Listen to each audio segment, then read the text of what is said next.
Yo, what's up guys, kembali dengan channel saya lagi ya, tentunya Tanaka Fujiwara. Dan pada video kali ini kita akan membahas 4 tuner mobil kelas dunia yang nggak usah ditanya lagi soal performanya. Kalian pernah mikir nggak sih, roof itu apanya Porsche bang? Logo B di Mercedes-Benz itu artinya apa? Bang, ada tulisan Alpina di bumper mobil BMW, itu bedanya sama si M Performance itu apa? Nah, ada satu lagi, Mugen itu adalah tuner in-house dari Honda. Apakah itu benar? Nah, jadi emang nih ada pabrikan sendiri yang ngebuat divisi tuning khusus buat ngemodifikasi mobilnya agar bisa memuaskan lebih banyak konsumen mereka atau calon pembeli dari pabrikan itu. Itulah intinya ya kan. Contohnya kayak BMW sama si M Performance, Mercedes-Benz sama si AMG, Nissan sama si Nismo, Jaguar atau Land Rover itu sama si SVR, Toyota sama si Gazoo Racing, dan masih banyak lainnya. Tapi di luar itu ada beberapa perusahaan yang emang mengkhususkan diri itu mengoprek, ngetuning, terus memodifikasi dan ngejual mobil hasil modifikasi mereka. Dan biasanya hasil karya mereka itu lebih gila ketimbang dihasilkan oleh divisi tuning in-house ini. Yang pertama itu ada Alpina ya. Sebagai penggemar BMW itu harusnya ya nggak asing sama nama ini gitu ya kan. Ini tuh bisa dibilang tuner di luar BMW yang gak kalah hebat dibandingkan sama si M Performance ini. Bahkan nih ya, BMW sendiri itu pernah ngakuin kehebatan mereka. Sampai-sampai setiap mobil yang keluar dari si Alpina ini diakui garansi bawaannya. Selain itu, Alpina itu juga mendapatkan sertifikat sebagai produsen mobil, bukan modifikator lagi dari pemerintah Jerman. Nah, hubungan erat tersebut bermula pada pengembangan dual karburator buat si BMW 1500 pada tahun 1962. Karburator itu mendapatkan respon yang sangat baik dari media dan juga petinggi BMW. Nah, akhirnya Alpina itu meneruskan pengembangan karburator dan juga menambahkan pada desain crankshaft. Kemudian komponen mobil tersebut itu menjadi bagian dari logo Alpina. Nah, mobil mereka itu selanjutnya berhasil menjuarai kejuaraan-kejuaraan bergengsi kayak Spa 24 Hours dan Europe Touring Car Championship. Yang menjadi pertanyaan, apa bedanya Alpina sama si BMW M Performance ini? Manakah yang lebih baik? Ya, dari awal itu emang keduanya punya racikan yang berbeda.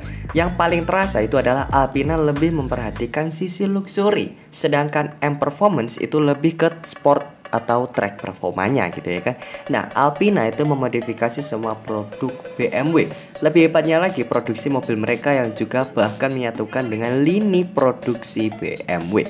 Sebagai contoh, Alpina B7 yang berbasis BMW 7 series yang pakai mesin V8 twin turbo yang dikerjakan secara handmade sama si Alpina.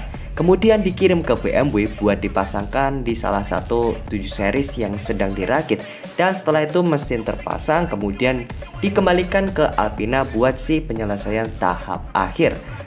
Jadi kesimpulannya, kalau kalian pengen milih sisi elegan tapi mesin juga gahar, ya udah pilih si Alpina. Kalau kalian itu pengen yang kencang-kencang, yang enggak terlalu peduli sama si interior kayak gitu, ya kalian bisa pilih si M Performance gitu.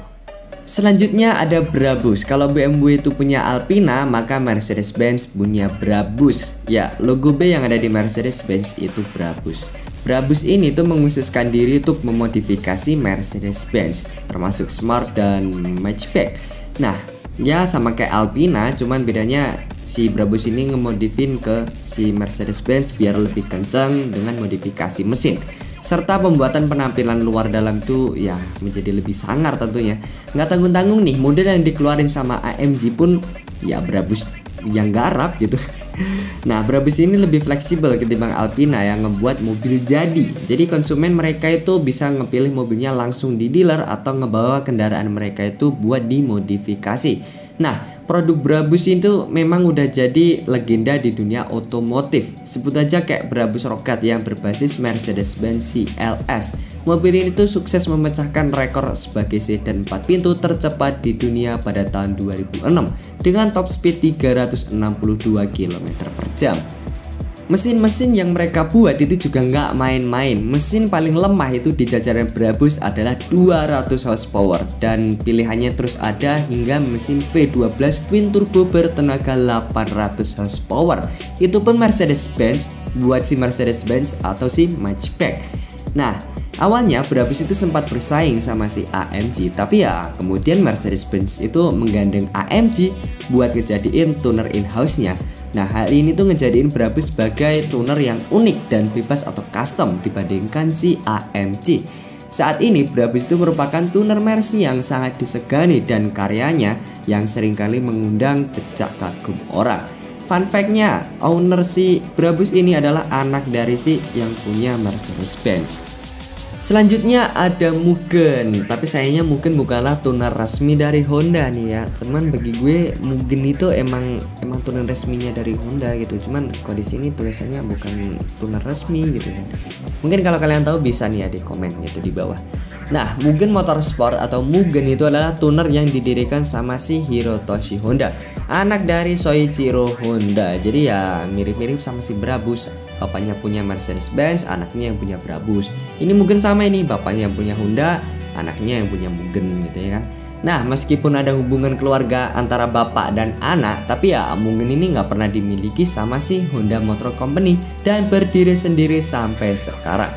Mugen sendiri itu emang khusus memodifikasi kendaraan Honda roda 4 yang awalnya cuman buat kepentingan balap, tapi ya lama-kelamaan Mugen itu juga memodifikasi mobil jalan raya ya kayak street legal gitu ya kan.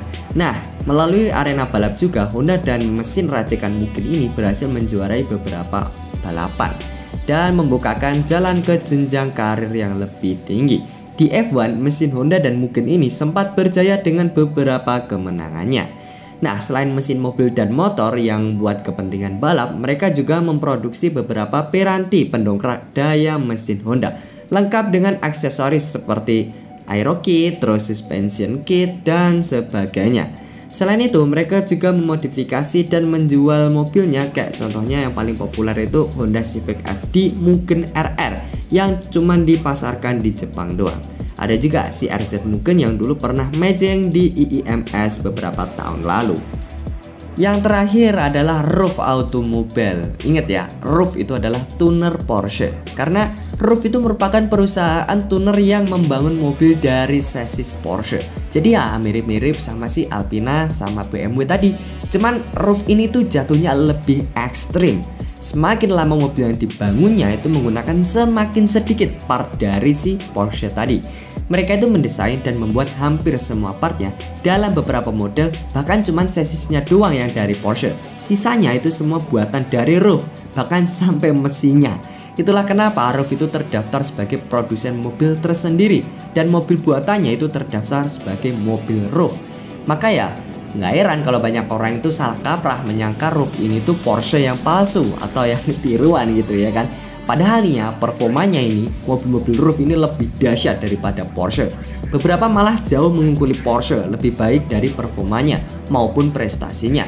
Sebut saja contohnya yang paling terkenal adalah Ruf CTR atau dikenal dengan Yellowbird. Pada tes yang dilakukan sama si majalah terkenal Roads dan Track di tahun 1987 ini, Yellowbird ini berhasil membabat habis mobil lain kayak Ferrari Testarossa dan Lamborghini Countach. Pada tes lainnya, Yellowbird ini pernah mempermalukan Porsche 959, Ferrari F40, dan Mercedes AMG. Bahkan Yellowbird ini tercatat sebagai mobil pemecah rekor kecepatan 340 km per jam. Jadi ya terima kasih yang udah nonton, jangan lupa like, komen, dan subscribe sebanyak-banyaknya agar channel ini tambah berkembang. Terima kasih dan selamat bertemu di konten selanjutnya.